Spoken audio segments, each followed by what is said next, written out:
कृपा करें। माननीय प्रधानमंत्री महोदय।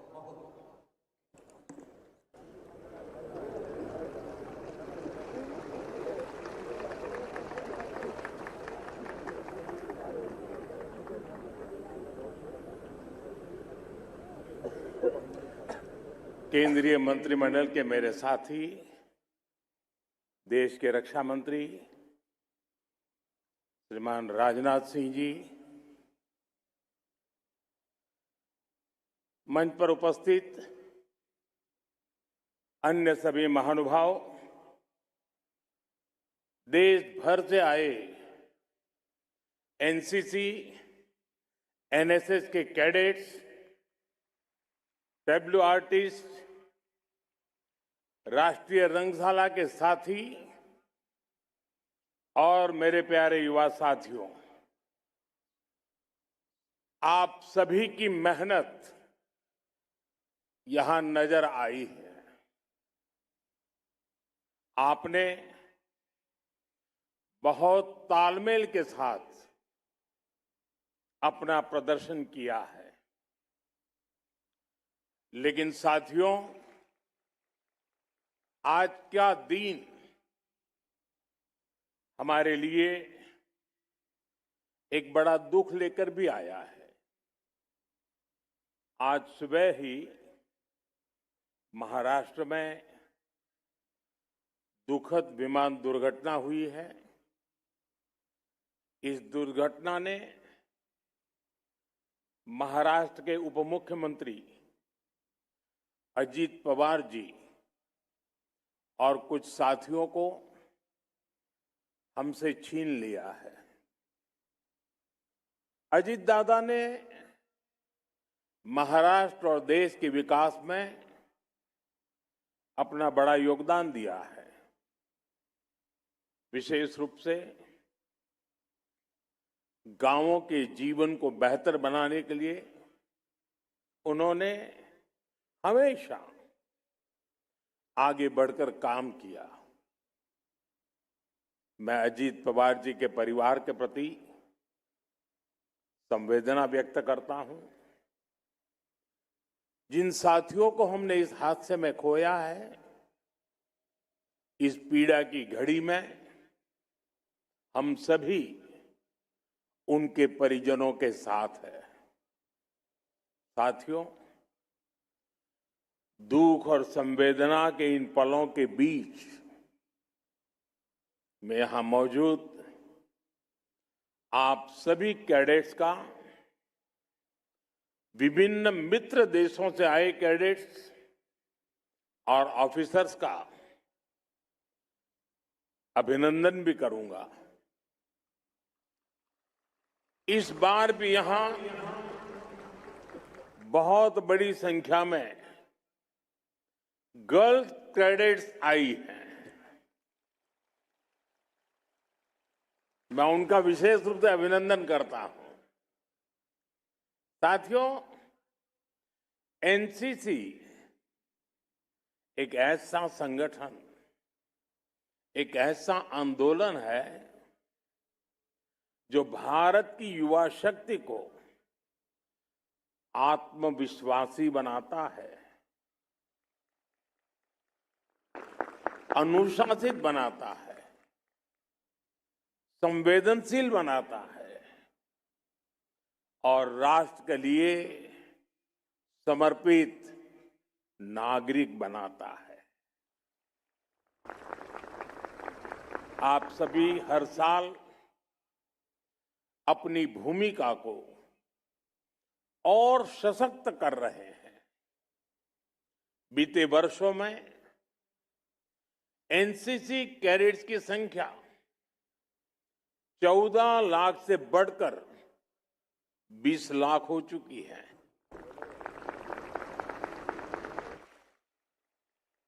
खासकर हमारे बॉर्डर एरियाज में,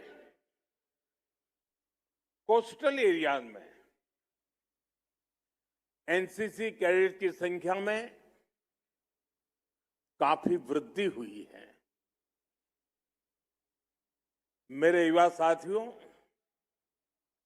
एनसीसी युवाओं का मंच है और इस मंच पर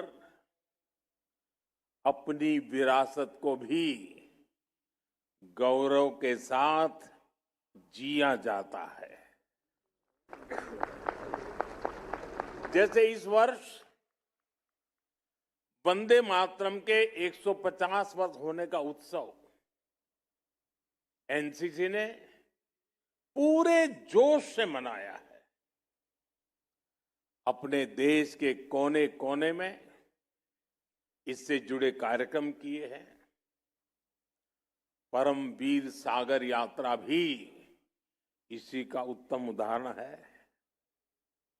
आप सभी जानते हैं, कुछ साल पहले सरकार ने अंडमान निकोबार के 21 द्वीपों को अपने परमवीर चक्र विजेताओं के नाम दिए थे। इसके पीछे राष्ट्र नायकों को सम्मान देने का जो भाव था, उसको आपने अपनी सेलिंग एक्सपीडिशन से आगे बढ़ाया है।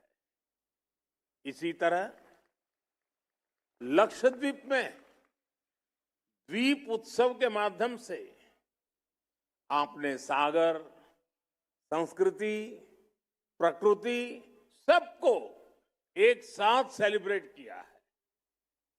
साथियों, एनसीसी ने इतिहास को स्मारकों से निकालकर जन जन के हृदय में जीवंत बनाया है। आपने बाजीराव पेशवा की वीरता, महायोद्धा लसित बोरफुकन जी की कुशलता और भगवान बिरसा मुंडा के नेतृत्व को अपनी साइकिल रैली के माध्यम से जनचेतना जगाने का काम किया है।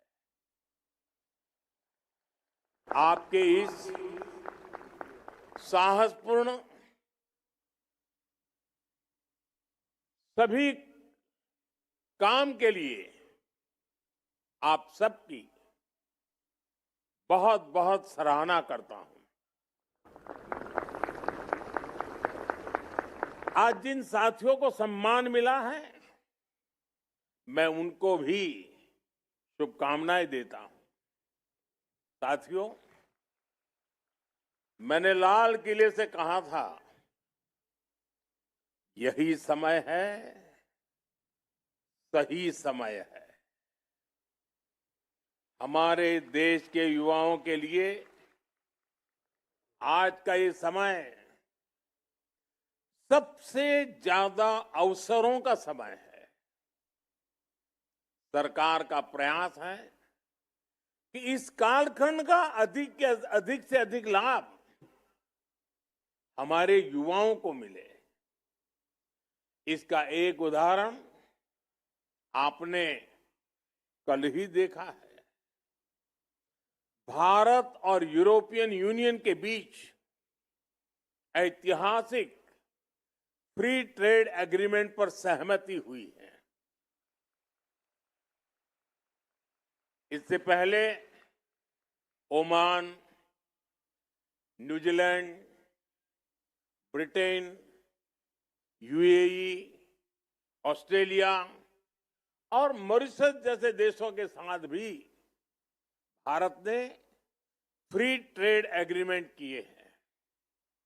ये सारे एग्रीमेंट्स हमारे लाखों करोड़ों नौजवानों के लिए अनगिनत अवसर बनाने वाले हैं। साथियों, आज पूरी दुनिया युवा भारत के युवाओं की तरफ बहुत भरोसे से देख रही है और दुनिया के इस भरोसे का कारण है स्किल और संस्कार। भारत के युवाओं के पास लोकतंत्र के संस्कार हैं। हमारे युवाओं के पास हर प्रकार की विविधता को सम्मान देने के संस्कार है। भारत के युवाओं के पास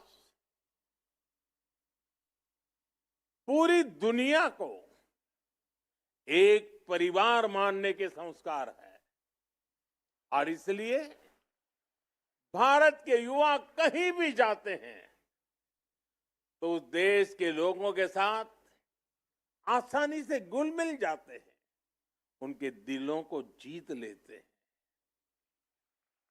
हम अपने सामर्थ्य से उस देश के विकास में मदद करते हैं। यही हमारे संस्कार है, यही हमारा स्वभाव है। मातृभूमि के प्रति अपार श्रद्धा और कर्म भूमि के प्रति अप्रतिम समर्पण, ये हमारी विरासत है। साथियों, मैं दुनिया भर के लीडर से जब बात करता हूं और उस बातचीत के आधार पर मैं कहता हूं और पूरे दावे के साथ कह सकता हूं,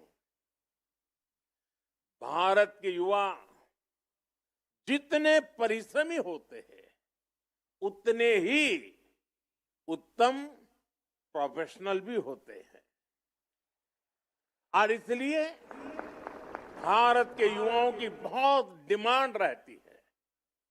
जैसे गल्फ देशों में देखिए, लाखों लोग इतने सालों से वहां काम कर रहे हैं। हमारे जो डॉक्टर्स हैं, इंजीनियर्स हैं, वे कितने ही देशों में शानदार हेल्थ केयर सिस्टम, शानदार इंफ्रास्ट्रक्चर, ये सब कर रहे हैं। पहले हमारे यहां जो टीचर्स हुआ करते थे, उन्होंने कई देशों के समाज में नई वैल्यू ऐड की है। साथियों, दुनिया में उनके इस कंट्रीब्यूशन के साथ हमारे देश में युवाओं के जो अचीवमेंट्स हैं, उन्हें भी पूरी दुनिया सराह रही है। इन युवाओं के कारण ही भारत दुनिया में इंफॉर्मेशन टेक्नोलॉजी की बैकबोन बन गया है और अब इन्हीं नौजवानों की शक्ति से स्टार्टअप में, स्पेस में, डिजिटल टेक्नोलॉजी में, हर डोमेन में एक नया रिवॉल्यूशन शुरू हुआ है।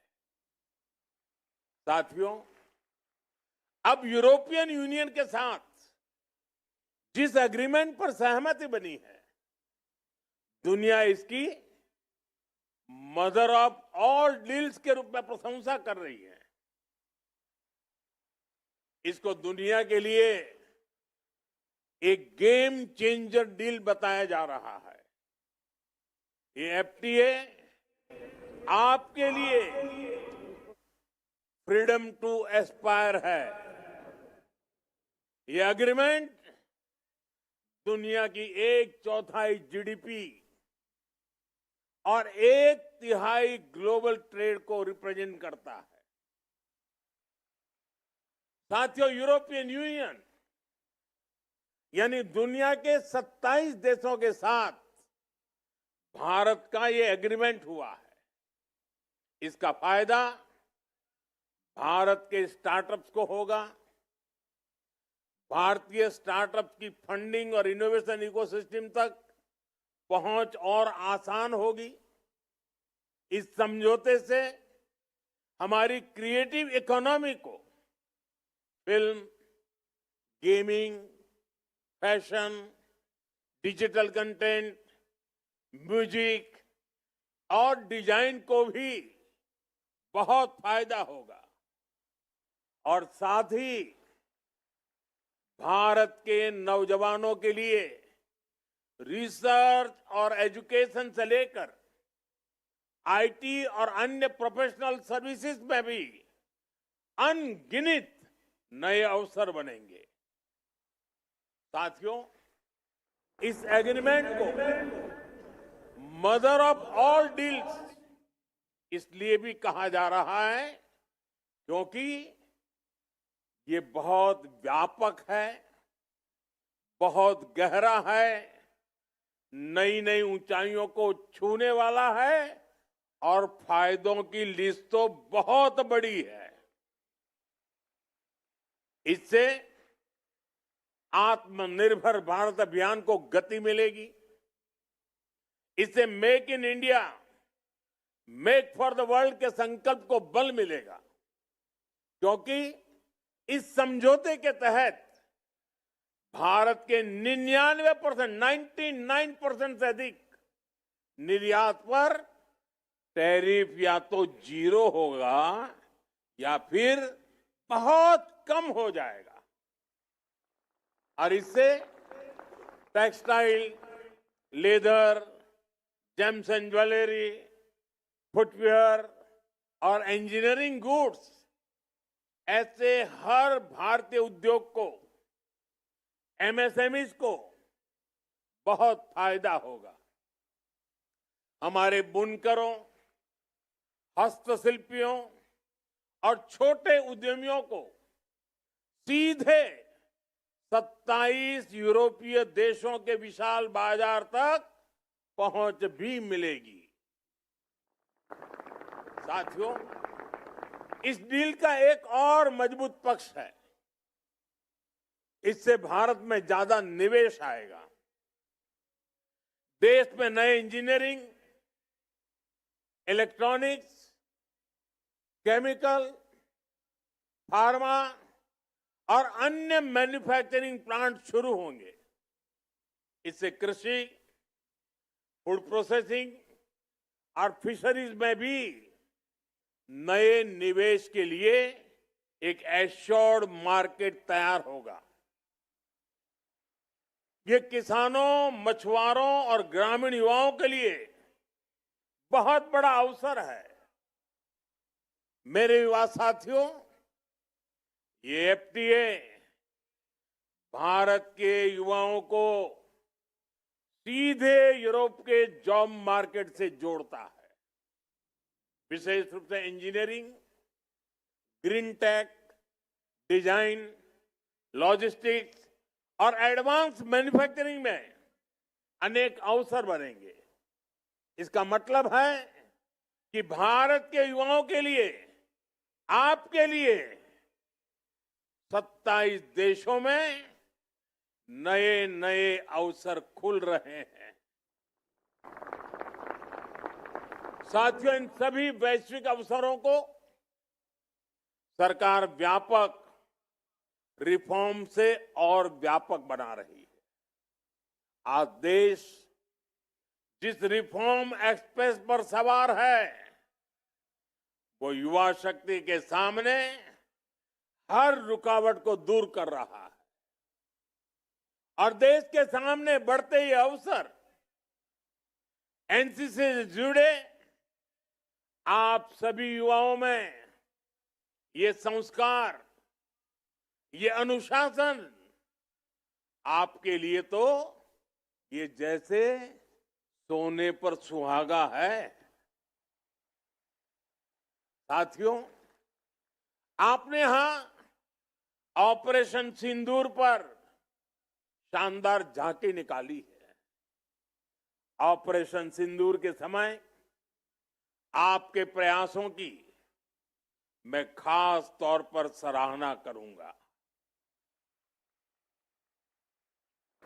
राष्ट्रीय सुरक्षा से जुड़ी उस महत्वपूर्ण घड़ी में हमारे एनसीसी कैडेट्स ने अपने जिम्मेदारियां बखूबी संभाली है।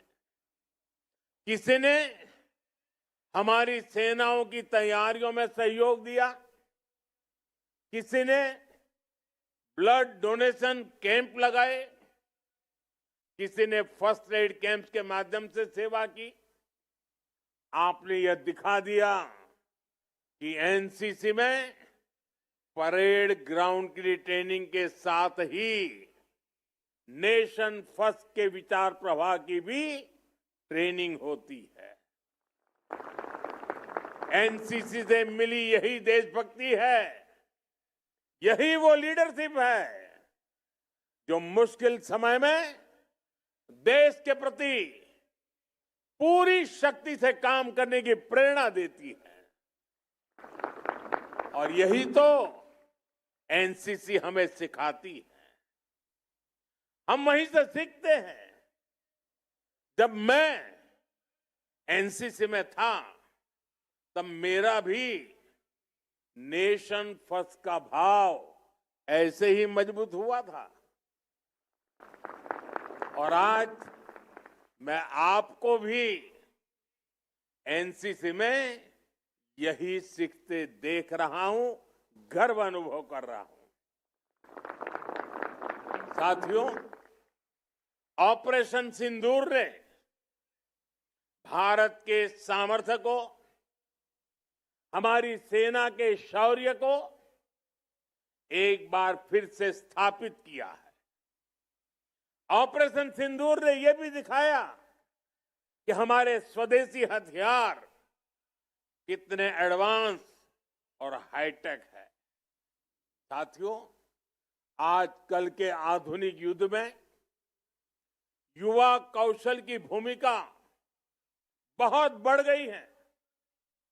अब युद्ध सिर्फ सीमा पर टैंक, बंदूक और गोलों तक सीमित नहीं रहा है। आज लड़ाई कई मोर्चों पर लड़ी जाती है। आज की लड़ाई कोड में भी होती है, क्लाउड में भी होती है। जो देश टेक्नोलॉजी में पीछे हैं, वह इकोनॉमी में नहीं, सिक्योरिटी में भी कमजोर होते हैं।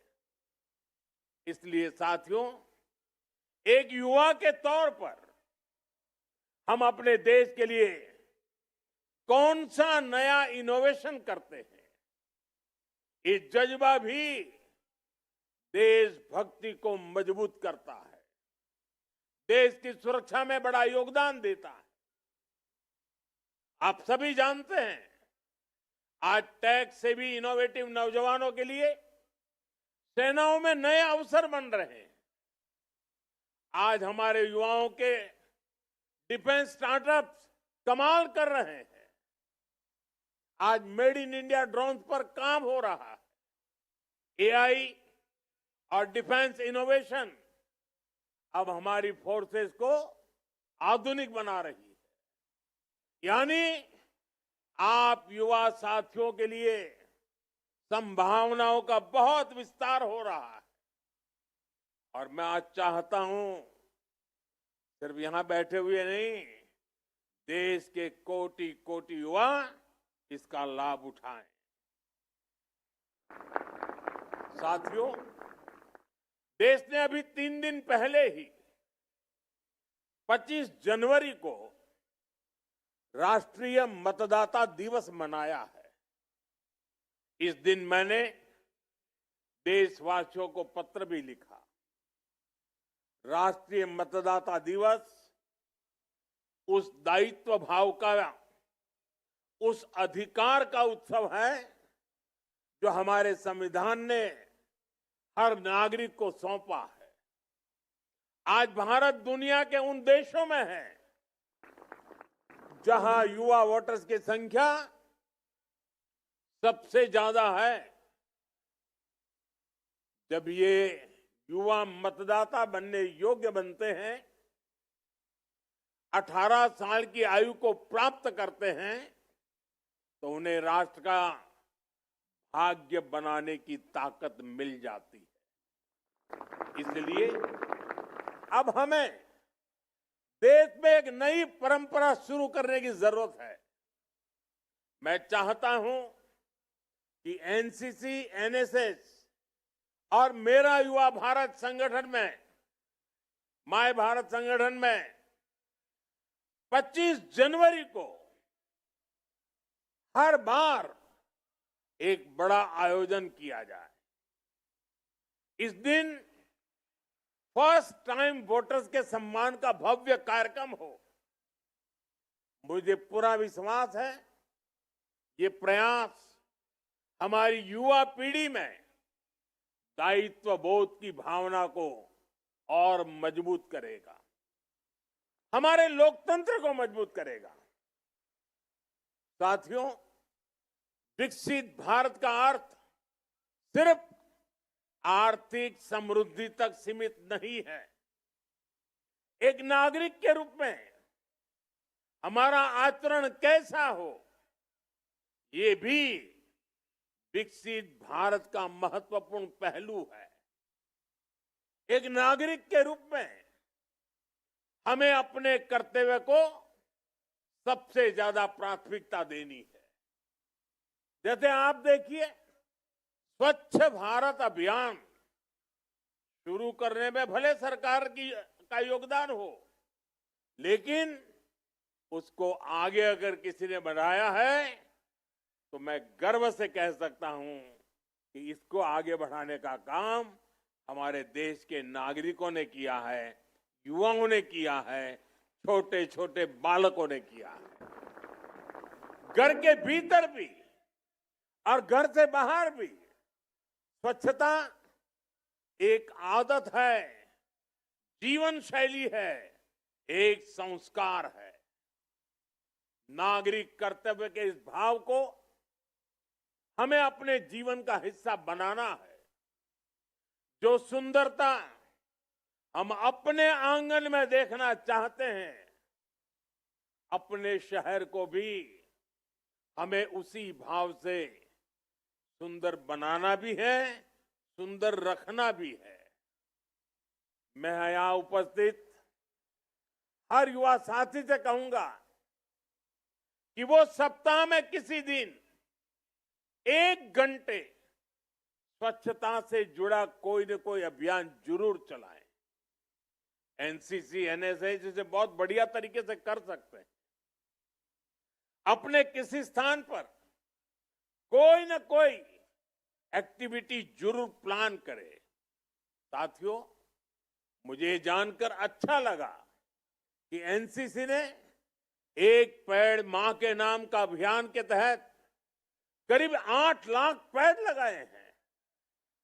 जो पेड़ हमने लगाए हैं वे अच्छे से बड़े भी हो, ये देखना भी हमारा कर्तव्य है।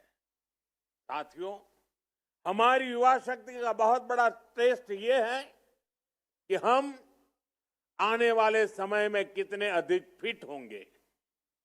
फिटनेस केवल कुछ मिनट्स के व्यायाम तक सीमित नहीं है, ये भी हमारे स्वभाव में आनी चाहिए।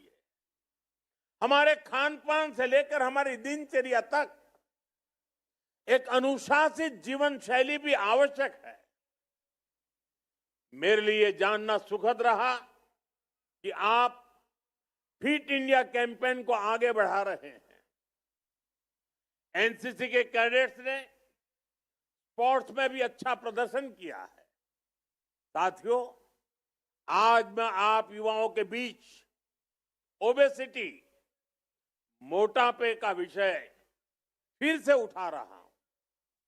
स्टडी कहती है कि आने वाले समय में भारत में हर तीसरा व्यक्ति मोटापे का, ओबेसिटी से परेशान हो सकता है। मोटापे की समस्या से देश में डायबिटीज, ब्लड प्रेशर और ऐसी कई बीमारियों के खतरे भी बने रहे हैं। इसका सबसे बड़ा प्रभावित वर्ग हमारा युवा हो सकता है। इसलिए आवश्यक है हम अभी से सतर्क रहें। हम अपने ऑयल इंटेक को कम करने का प्रयास करें। मैंने कुछ समय पहले खाने में तेल की मात्रा 10% कम करने का आग्रह किया था। आज आप सभी युवाओं से मैं फिर वो आग्रह दोहराऊंगा। साथियों, एनसीसी आपको सिर्फ कदम ताल नहीं सिखाती, ये संगठन आपको एक नागरिक के तौर पर जिम्मेदारी के साथ जीना सिखाता है। यहां आप वो स्किल्स, वो वैल्यूज सीखते हैं जो आपको एक बेहतर नागरिक बनाने में मदद करती है। आपको गणतंत्र दिवस समारोह में जो अनुभव मिलते हैं वो आपके व्यक्तित्व को और निखारते हैं। आप जीवन की हर परीक्षा में सफल हो, विकसित भारत के निर्माण में आपका योगदान निरंतर निखरे। आप सभी को बहुत बहुत शुभकामनाएं। भारत माता की, भारत माता की। और देश जब आज वंदे मातरम 150 में लीन हो चुका है, तब आइए वंदे वंदे वंदे वंदे वंदे वंदे वंदे वंदे वंदे वंदे वंदे वंदे। बहुत बहुत धन्यवाद। आपके अत्यंत ऊर्जावान और